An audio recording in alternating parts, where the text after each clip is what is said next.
Assalamualaikum warahmatullahi wabarakatuh. Pemirsa Wahda Islamiyah dimanapun Anda berada.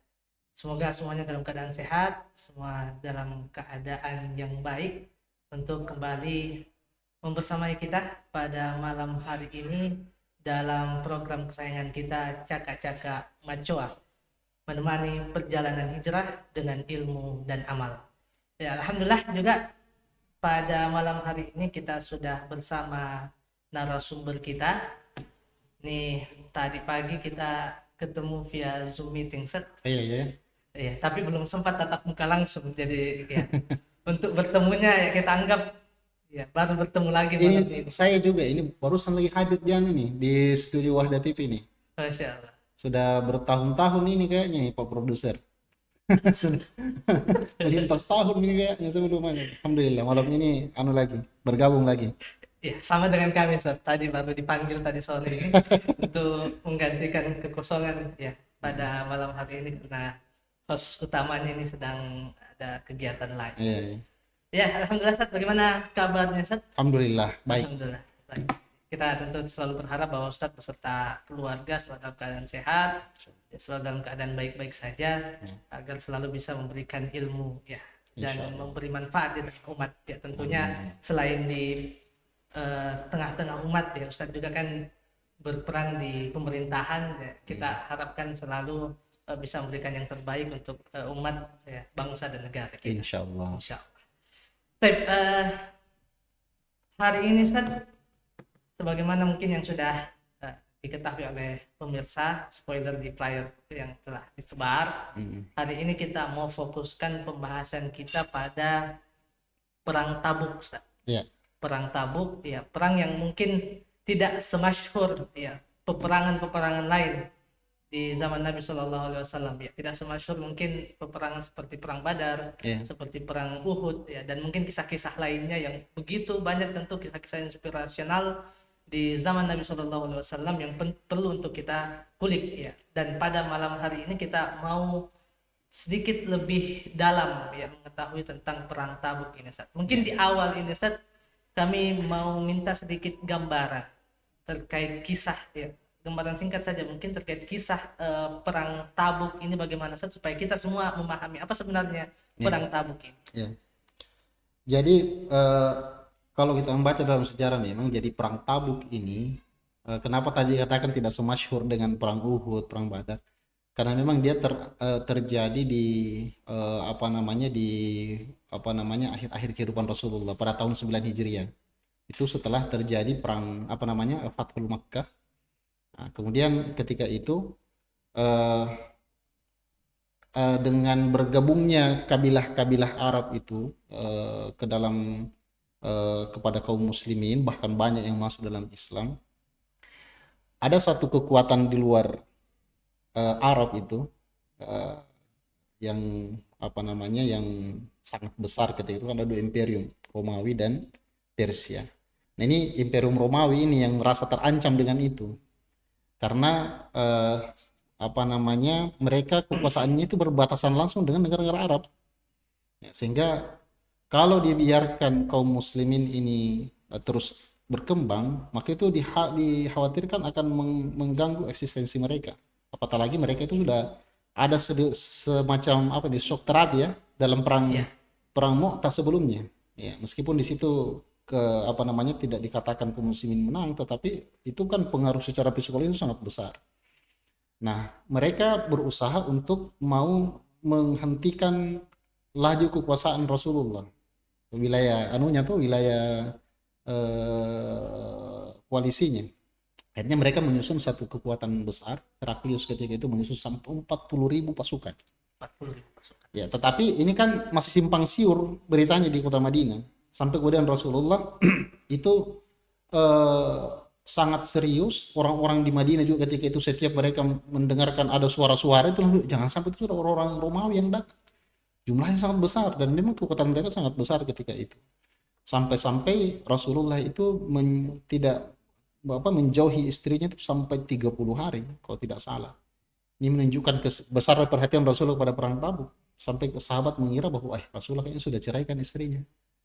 Nah, dengan melihat kondisi itu, apalagi dengan datangnya informasi dari pedagang-pedagang Syam tentang bagaimana persiapan-persiapan Romawi yang ketika itu mengandalkan suku-suku Arab, ya, apa namanya, orang-orang Arab yang belum bergabung dengan Rasulullah itu di wilayah Ghassan. Ghassan itu kan kalau kita lihat dalam peta sekarang itu di wilayah-wilayah utara Syam dulu, ya, ada di situ Palestina, Yordania, Syria. Nah, di situ wilayah-wilayah Ghassan di situ. Nah, mereka datang, mereka ceritakan bahwa memang mereka sudah mempersiapkan pasukan 40.000 dan itu diperkirakan akan menyerang kota Madinah.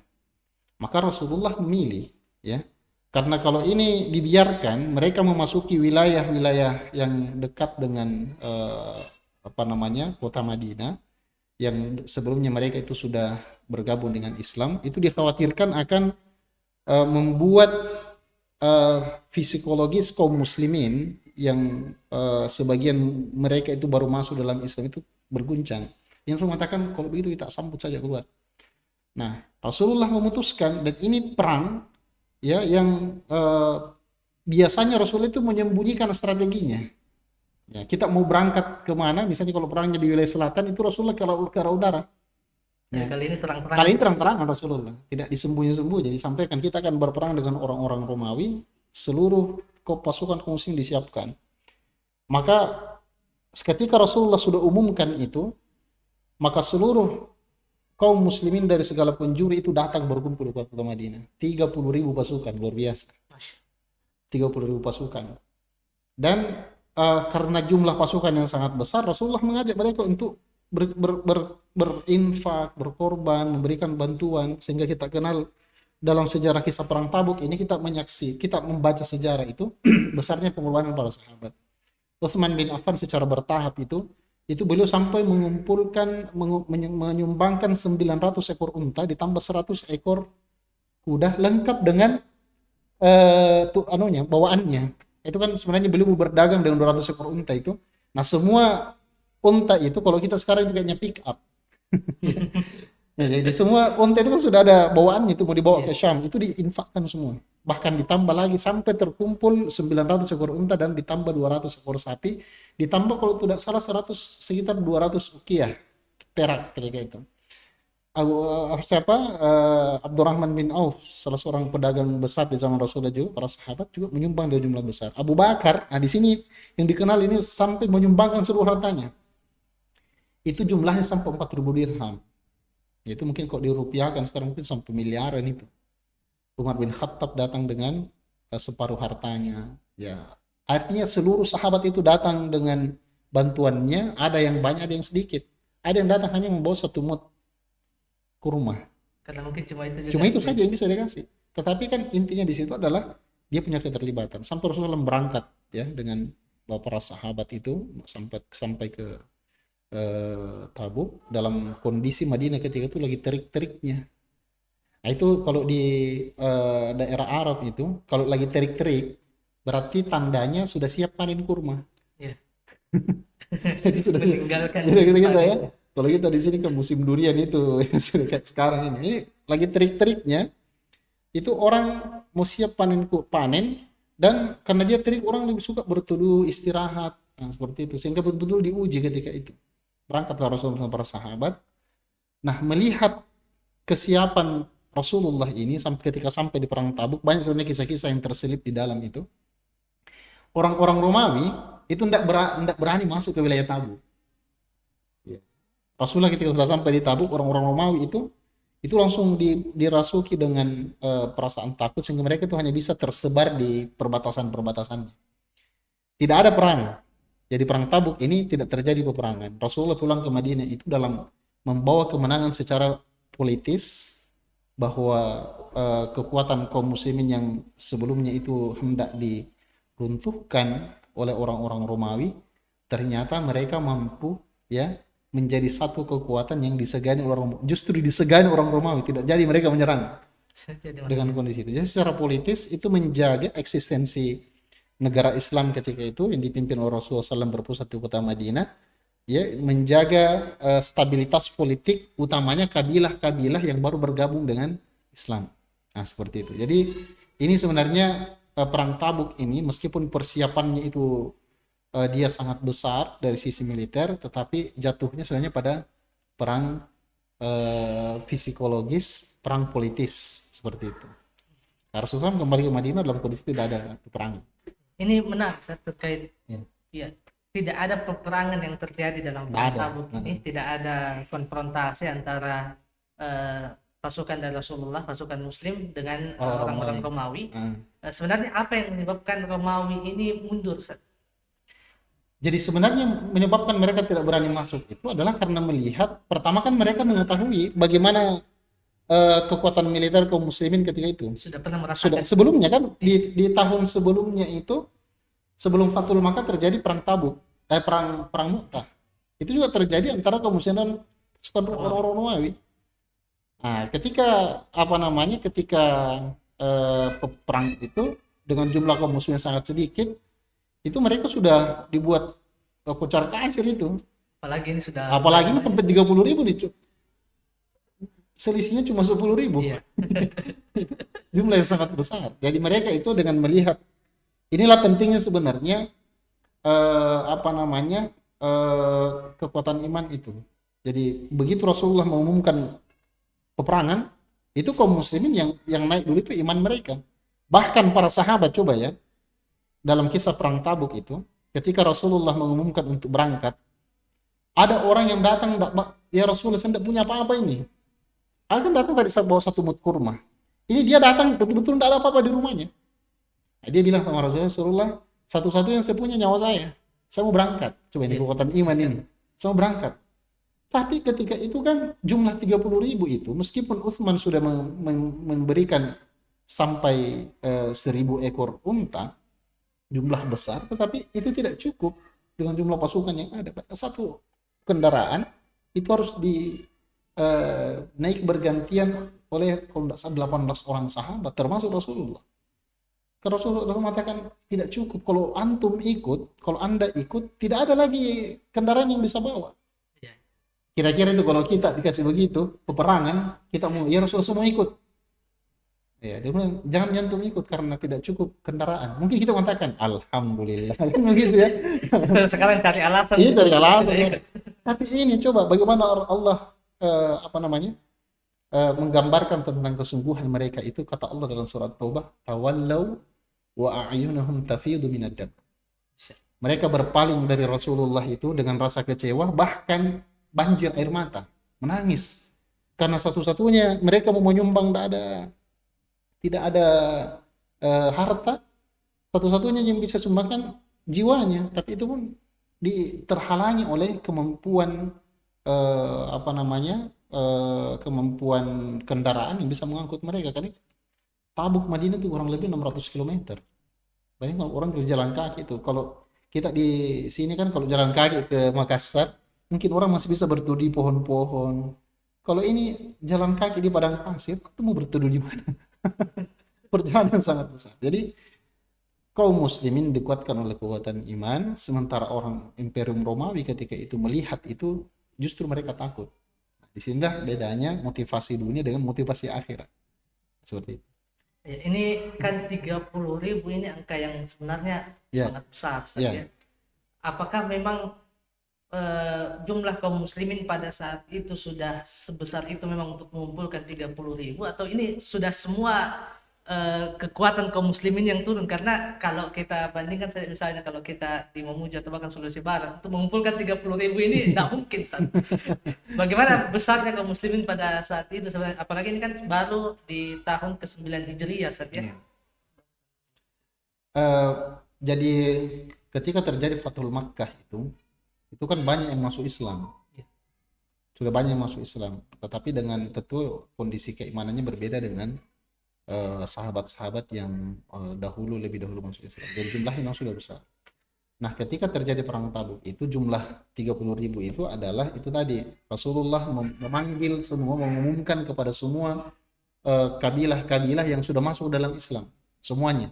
Di luar kota Madinah itu dipanggil semua sampai kemudian terkumpul dalam pasukan itu 30.000 itu tadi. Jadi itu sudah include dengan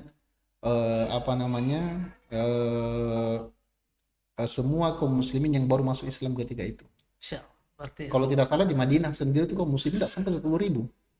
Karena ketika terjadi perang Khandaq itu perang Ahzab, apa namanya, jumlah Ahzab yang tiba atau jumlah koalisi yang datang menyerang kota Madinah itu kan jumlahnya 10.000. Dan itu disebutkan dalam sejarah itu jumlahnya lebih besar daripada penduduknya kota Madinah, termasuk anak-anak dan perempuan. Ya, jadi jumlah 30 itu sudah datang semua dari kelompok-kelompok di luar kota Madinah yang memeluk Islam setelah masuknya selesai Fathul Makkah.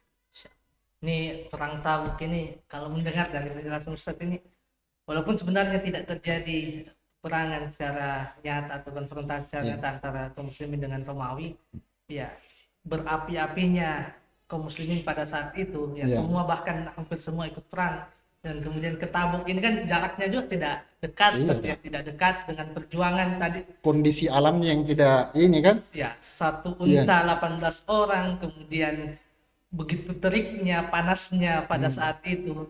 Ya, ini tentu sangat berat dihadapi juga oleh kaum muslimin. Dan ya, sebenarnya apakah betul-betul pada saat tiba di Tabuk itu kaum muslimin siap berperang atau kondisinya seperti apa sebenarnya? Ya tentu dengan kondisi yang mereka lalui di perjalanan itu kan berat. Mereka itu tidak menemukan air dalam apa namanya dalam perjalanan. Itu hewan-hewan tunggangan tadi itu di tengah jalan itu sebagai sembelih untuk dimakan, untuk mendapatkan nutrisi cairan. Rasulullah itu dalam kisah itu ketika sudah dekat dengan Tabuk, itu Rasulullah mengatakan begini, kalian itu sudah dekat dengan Tabuk. Kalau kalian tiba di sana, jangan kalian akan menemukan satu sumur, jangan ambil airnya meskipun hanya sedikit sebelum saya datang. Ya. Kenapa itu? Ya itu perintahnya Rasulullah. Itu di situ ada mukjizat Rasulullah, ketika beliau datang diambil airnya itu dibasuhkan ke wajah dan lengan beliau, kemudian dikembalikan ke dalam sumur, lalu kemudian sumur itu airnya menjadi melimpah. Sampai Rasulullah mengatakan, kalau kalian umur panjang, kalian akan melihat Tabuk ini dikelilingi oleh kebun-kebun. Dan sekarang Tabuk itu menjadi salah satu sumber pertanian di wilayah Arab Saudi itu. Kan dia memang berbatasan langsung dengan wilayah Syam yang memang dikenal dengan dengan kondisi alamnya yang subur untuk pertanian. Sekarang Tabuk seperti itu. Daerah dinginnya Arab di sana, Saudi. Di sana sering terjadi salju. Ya, menarik ini kisah perang Tabuk ini. Banyak sekali tadi pelajaran yang mungkin bisa kita ambil. Tuh dulu, bisa minum ini kan? Silakan. Iya, ada water ya. Masya Allah. Nih. Ya, tentu banyak sekali ya pelajaran yang bisa kita ambil dari awal mulanya perang Tabuk tadi, dari awalnya bagaimana pengumpulan pasukan sampai di akhir bagaimana pasukan kaum muslimin ini pulang tanpa kemudian harus berperang. Pelajaran dari sudut pandang, ya di awal tadi kan kita membahas bagaimana pengumpulan pasukan dan pengumpulan harta itu, pengorbanan yang begitu besar yang ditunjukkan oleh kaum muslimin pada saat itu. Ya, bagaimana sebenarnya pelajaran yang bisa kita ambil khususnya terkait dengan kondisi kita saat ini. Yang kalau kondisi kita saat ini, jangankan kemudian berlomba-lomba untuk memberikan seluruh harta untuk tegaknya dinul Islam ini, ya mungkin orang-orang akan bersembunyi semuanya ketika dimintai. Ya, bagaimana pelajaran yang bisa kita ambil dan apa yang harusnya kita lakukan saat ini dan menjadi pelajaran kita dari perang Tabuk ini terkait itu tadi, Ustaz, pengorbanan harta dan pengorbanan jiwa. Jadi saya kira perang Tabuk ini memberikan pelajaran yang sangat besar ke kita sebenarnya. Artinya dari sisi kalau kita bahasakan tentang pengorbanan itu, jadi di sini sudah menggambarkan tentang bagaimana keseriusan para sahabat Nabi itu dalam berjuang. Ya, kita sudah sebutkan tadi bagaimana misalnya ketika Rasulullah meminta mereka untuk bergabung dalam pasukan, itu mereka tumpah ruah. Bahkan yang kita sebutkan tadi itu ada yang tidak diizinkan ikut berperang, itu bukan malah senang, dia malah menangis.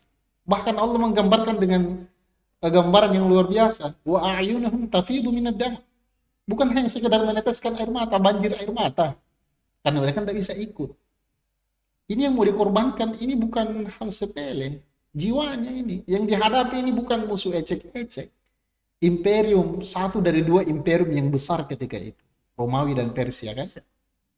Mereka tuh sampai tidak mau melewatkan itu kesempatan. Justru mereka sakit hati tidak Sakit ikut hati kalau terlibat. tidak dikasih. Ini kan harus merefleksi kita ini. Perjuangan kita sekarang, pengorbanan kita sekarang itu jauh lebih mudah daripada yang dilakukan para sahabat ketika itu kan. Kita ini lagi tidak diminta korban jiwa, cuma diminta sedikit waktu, sedikit tenaga, sedikit pikiran, sedikit harta. Korban perasaan sedikit. Korban perasaan, apalah korban perasaan kah? Tidak dihitung. Kalau ada pejuang, ada yang mengatakan saya ini pejuang, dai di jalan Allah, terus dia masih menghitung masalah perasaan, tidak berkorban itu, susah berkorban itu. Perasaan itu tidak dihitung dalam perjuangan. Tidak dihitung dalam perjuangan. Coba lihat bagaimana para sahabat Rasulullah. Ini dalam perang Tabuk ya. Ada kisah tentang 3 orang sahabat yang tidak ikut dalam perang Tabuk. Sahabat besar. Salah satunya Ka'ab bin Malik. Yang kita kenal beliau ini salah seorang sahabat Rasulullah SAW. Tidak ikut. Karena dia jujur mengatakan saya tidak ikut karena ketika itu kan sekitar itu musim panen, lagi ditunda-tunda, nanti akhirnya pasukan Rasulullah tidak terkejar lagi. Dia sampaikan kepada Rasulullah dan Rasulullah perintahkan dia untuk diboikot. Bayangkan diboikot, ya, diboikot oleh para sahabat, bahkan istrinya 30 hari tidak boleh, 40 hari tidak boleh dekati dia. Diboikot para sahabat, diboikot oleh istrinya. Sampai dalam Al-Quran disebutkan hatta baqat alaihimul ard. Ya. Sampai dia merasa bumi ini sempit sekali, bumi yang luas begini sempit. Ya. Tetapi apakah Ka'ab bin Malik itu baper? Dia mengatakan, "Hai, jangan misalnya kalau begini mundur mak saya dari yang ini." Apalagi dia dirayu oleh raja-raja Ghassan ketika itu. Orang-orang Romawi ketika itu. Coba, kau itu sudah dikucilkan oleh saudara. Sudah sini gabung sama kami, jadikan kau di sini sebagai orang mulia. Apa kata Ka'ab? Dia mengatakan, ini urusan saya dengan saudara-saudara saya. Jangan campuri. Ya. Jadi para sahabat ini sudah menunjukkan kepada kita bahwa begitu ya, ini kan dakwah, ini urusan besar. Masa takut yang kita tukar itu, yang kita jadikan sebagai bahan bakarnya hanya hal-hal yang sepele, masalah perasaan. Jangan. Kita itu dalam perjuangan yang dituntut itu berperan, bukan baperan. Istilahnya gitu ya. Ada orang disuruh berperan, gitu.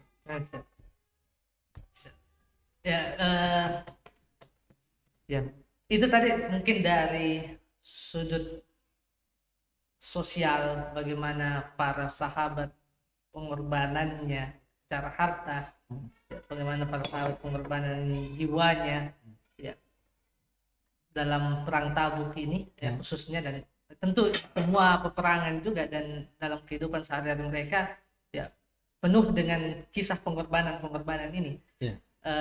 Mungkin hal yang juga bisa kita highlight dari perang Tabuk ini, dari kisah yang tadi kita jelaskan, ya, bagaimana perjalanan yang begitu jauh itu, ini tentu tidak mudah dari segi persaudaraan, dan bagaimana loyalitas para sahabat untuk terus menemani Rasulullah SAW dalam perjalanan yang berat ini, Tabuk yang jauh, dan kemudian panas terik, makanan susah, minuman susah, air tidak ada. Ini bagaimana loyalitas para sahabat dan bagaimana ukhuwah itu ya kuat di antara para sahabat ya. Mungkin ini bisa lebih di highlight lagi mungkin.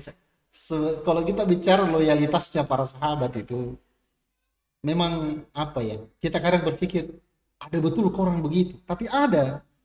Jangankan menemani Rasulullah itu dalam dalam perjalanan jauhnya itu ke Tabuk itu. Rasulullah itu ketika perang Uhud kan kita saksikan itu, baca dalam sejarah itu bagaimana Rasulullah itu ketika kaum muslim sudah kocar kacir itu ketika 40 pemanah dari Jabal Rumat itu meninggalkan posnya, kemudian pasukan Khalid bin Walid radhiyallahu anhu yang ketika itu belum masuk Islam menyerang dari arah belakang, kocar kacir, Rasulullah terpisah dari para sahabat dan semua serangan itu diarahkan kepada Rasulullah. Panah iya, tombak iya, pedang iya. Di situ kita melihat bagaimana para sahabat itu menjadi perisai hidup bagi Rasulullah. Laki-laki dan perempuan, coba. Sehingga ada para sahabat yang keluar dari perang Uhud itu dalam kondisi tidak kurang dari 70 luka ada di badannya. Panah, pedang. Jadi sebenarnya loyalitas para sahabat di dalam dakwah pada Rasul itu sebenarnya tidak diragukan lagi besarnya. Ya, apalagi kalau hanya perjalanan begini, sebenarnya perjalanan peperangan begini yang memang mereka sudah terbiasa melalui. Nah, cuma kan memang ini yang saya katakan tadi bahwa para sahabat itu telah memberikan kepada kita contoh yang sempurna bagaimana orang itu berkorban berjuang dalam dakwah. Dengan hal-hal besar yang mereka telah lalui, kesulitan-kesulitan mereka lalui, harus ini menjadi cermin kita sekarang. Apa Tommy kita sekarang ini? Coba kalau ditanya ya, orang-orang yang berjuang di dalam dakwah sekarang, apa kesulitan tak sekarang? Iya toh? Kalau kita tanya apa kesulitan tak sekarang? Apa kira-kira? Nah, kita masih bisa tidur nyenyak, kita masih bisa makan rutin 3 kali sehari kan gitu ya. Kita masih bisa bercengkrama dengan keluarga. Para sahabat luar biasa. Jadi ini sebenarnya yang harus kita bawa ke dalam diri kita. Artinya kita ini kan selalu Rasulullah itu meminta kita dalam setiap hal itu untuk cita-cita, ambil cita-cita yang paling tinggi. Keteladanan, ambil keteladanan yang paling sempurna. Nah, ini para sahabat sudah mencontohkan kepada kita bagaimana luar biasanya itu, dan harusnya ini yang harus kita bawa dalam diri kita, bahwa loyalitas kita kepada Islam, kepada perjuangan ini harus besar. Selalu saya sampaikan ya bahwa kita ingin nanti itu kalau kita dengan kejujuran kita dalam berjuang itu kita datang menghadap Allah, nanti kita ditanya, kau sudah bikin apa di dunia, ya kan? Terus kita bilang, ya Allah saya sudah melakukan ini, kita sampaikan semua. Jawaban yang kita mau apa? Jawaban yang kita mau itu adalah ketika Allah mengatakan sadaqta, kau benar, kau jujur. Tapi kira-kira kalau dengan dengan loyalitas kita, pengorbanan kita yang sedikit-sedikit, terus kita berharap Allah jawabannya sadaqta, bisa enggak kira-kira? Ini harus jujur ini. Makanya saya katakan hal-hal besar harus kita capai dengan usaha yang besar juga. Dan itu harus kita refleksikan sekarang. Perang, kalau kita bicara masalah perangnya, inilah indahnya Islam. Ya. Kita bicara perang, itu tidak melulu kita bicara tentang kekerasan. Tidak bicara tentang kekerasan kita ini. Tapi kita bicara tentang nilai yang besar yang ada di dalamnya. Makanya Islam itu diantara karakter kisah-kisahnya itulah ahsanul qasas. Ya, dalam Islam itu kisah-kisah itu adalah kisah-kisah terbaik. Kenapa dikatakan kisah-kisah terbaik? Karena cakupan pelajarannya itu besar sekali. Termasuk perang Tabuk ini. Dan kalau kita dan begitu perang-perang yang lain.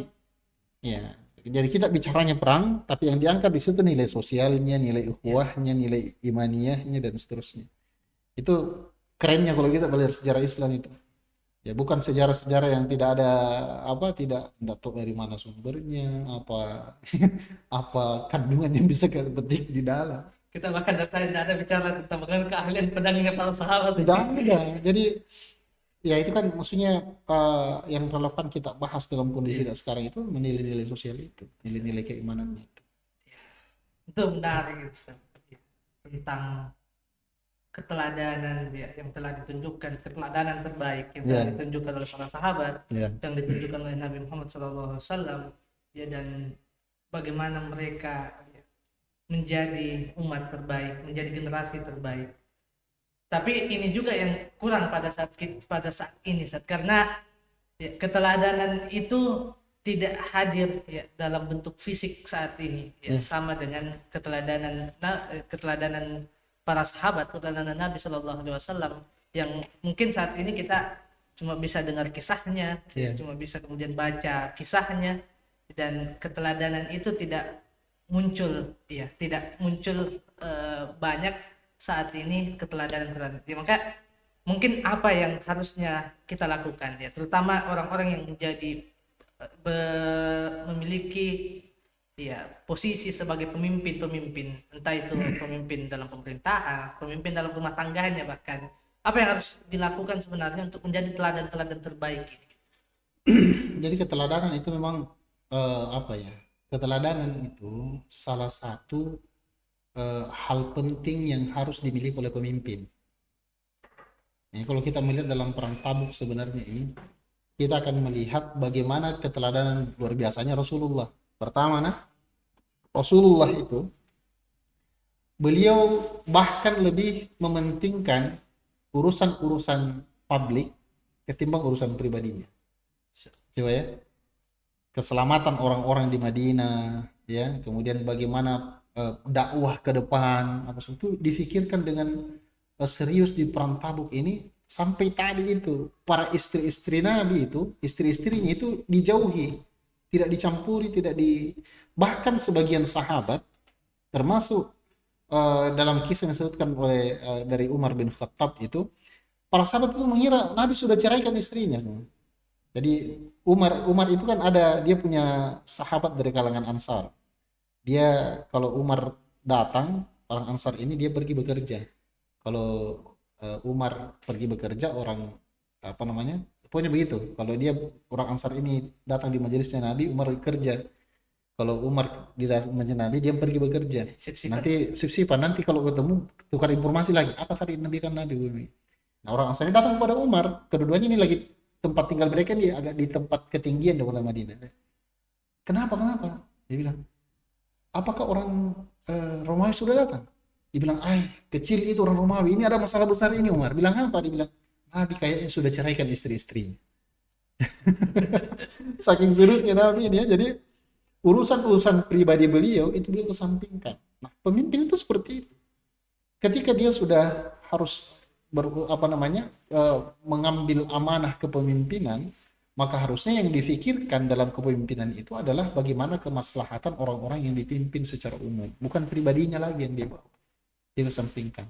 Yang begini kan susah kita dapat sekarang ya.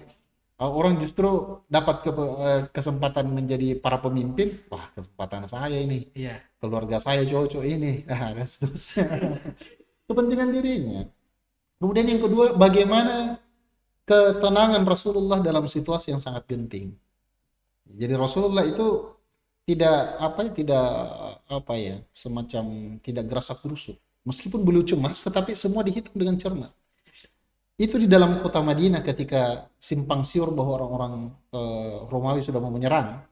Itu kan orang-orang munafik itu menjadikan kesempatan itu untuk melemahkan, membuat panik. Iya, jadi membuat panik para sahabat Nabi dengan informasi-informasi hoax, ditakut-takutilah. Ya, meskipun mereka sebenarnya sudah tahu bagaimana kekuatan imannya para sahabat, kekuatan militernya Rasulullah dan para sahabat. Tapi ya kayaknya waktu yang tepat ini karena sudah Romawi ini yang mau nyerang ini.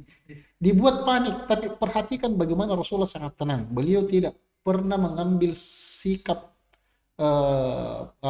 sikap penting, tindakan penting kecuali dengan informasi yang valid. Tidak gegabah Nabi. Jadi nanti Rasulullah memerintahkan untuk mengumpulkan kaum muslimin itu ketika para pedagang dari Syam itu sudah tiba di Madinah. Ditanya, apakah orang-orang Romawi sudah betul-betul ingin menyerang Madinah? Bilang, iya. Heraklius sudah menggelar 40.000 pasukan dan mereka sudah bergerak ke arah Madinah. Barulah Rasulullah SAW dengan informasi valid itu melakukan sebuah tindakan yang cepat, ya, terukur, sampai kemudian itu justru membuat pasukan Romawi yang besar itu, akhirnya mereka tidak jadi menyerang. Ya, dalam Rahikul Maktum, ya, Syekh Safiur Rahman Mubarakfuri itu disebutkan mereka hanya terpencar di daerah-daerah perbatasan mereka, tidak berani melintas. Coba. Jadi keteladanan Rasulullah dalam kepemimpinan ini yang perlu kita bawa sebenarnya dalam kehidupan kita sekarang, dalam kepemimpinan apapun, ya. Jadi seorang, apalagi kita laki-laki itu kan, kita ini semua pemimpin, kalau bukan untuk diri kita minimal dengan keluarga kita ini pemimpin. Jadi bagaimana Rasulullah itu lebih mengutamakan kepentingan orang-orang yang dipimpinnya, dan bagaimana Rasulullah itu selalu menghitung setiap tindakan itu ya secara cermat, sehingga apa yang mereka lakukan itu selalu membuahkan hasil yang maksimal. Itu sebenarnya. Tabuk ini, perang Tabuk ini memang banyak sekali anunya, banyak sekali pelajaran dalam ini. Iya, Ini kalau kita bahas dalam kita bincang-bincang ini bisa sampai subuh ini. iya, betul. Bisa sampai subuh. Ini sudah offside juga kayaknya ini. Sudah baik ya. Sudah offside, sudah ada kode-kode juga dari kru ini ya. Ini sudah lewat jam 9. Oh gitu ya. Itu Oh ya, iya iya. banyak sekali banyak sekali pelajaran yang bisa Heeh. kita ambil dari perang Tabuk ini. Dan mungkin sebagai penutup Sat, kami mau satu ya atau kalimat penutup Sat, atau closing statement, kesimpulan ya dari apa yang kita bahas hari ini sebelum kita akhiri bincang-bincang atau cakap-cakap macam kita Baik. pada malam hari. Jadi dalam setiap eh, perjuangan yang kita lakukan itu, kekuatan kita itu ada pada nomor 2, nomor 3, nomor 4. Keberhasilan kita dalam setiap upaya perjuangan itu adalah atas pertolongan Allah Subhanahu wa taala. Sekiranya kaum muslimin dalam setiap peperangan yang mereka lalui itu selalu melihat secara material, secara materi dari persiapan-persiapan mereka, pasti mundur. Siapa orang-orang Arab dibanding dengan orang-orang Romawi? Imperium yang sangat besar. Perlengkapan perangnya lebih lebih luar biasa. Tetapi apa yang mendorong para sahabat itu begitu kuat, begitu semangat menyongsong setiap amalia dakwah, amalia bersama Rasulullah SAW itu, karena mereka yakin mereka bersandar kepada zat yang kokoh, Allah Subhanahu wa taala. Di ujung setiap ikhtiar kita ada pertolongan Allah. Jadi kita sebenarnya ini kalau mau berjuang terus yang kita andalkan itu diri kita, saya bisa, saya hebat, kita ini kuat, kita banyak dana, jangan lemah gitu. Tapi kalau kita bawa dakwah ini ya dalam persepsi bahwa kita kuat karena yang kita perjuangkan ini adalah perintah Allah dan pasti Allah menolong kita, maka insya Allah kita akan dimenangkan dengan materi yang sedikit, sebagaimana Rasulullah dan para sahabatnya dimenangkan dalam perang Tabuk dengan materi yang sedikit. Itu sebenarnya. Kita cukupkan Sat dengan kalimat itu. Ya, syukran barakallahu fikum Sat. Waalaikumsalam warahmatullahi wabarakatuh. Membersamai kita semua pada malam hari ini. Semoga ini menjadi hal yang bermanfaat bagi kita semua dan menjadi ruh ya dari diri kita dalam menjalani keseharian kita, ya, terutama dalam beberapa hal yang telah kita sebutkan tadi. Mungkin kita cukupkan sampai di sini cakap-cakap macam kita pada malam hari ini dengan ucapan alhamdulillahirabbil alamin. Subhanakallahumma bihamdika asyhadu an la ilaha illa anta astaghfiruka wa atubu ilaik. Assalamualaikum warahmatullahi wabarakatuh. Sampai jumpa di cakap-cakap macam selanjutnya.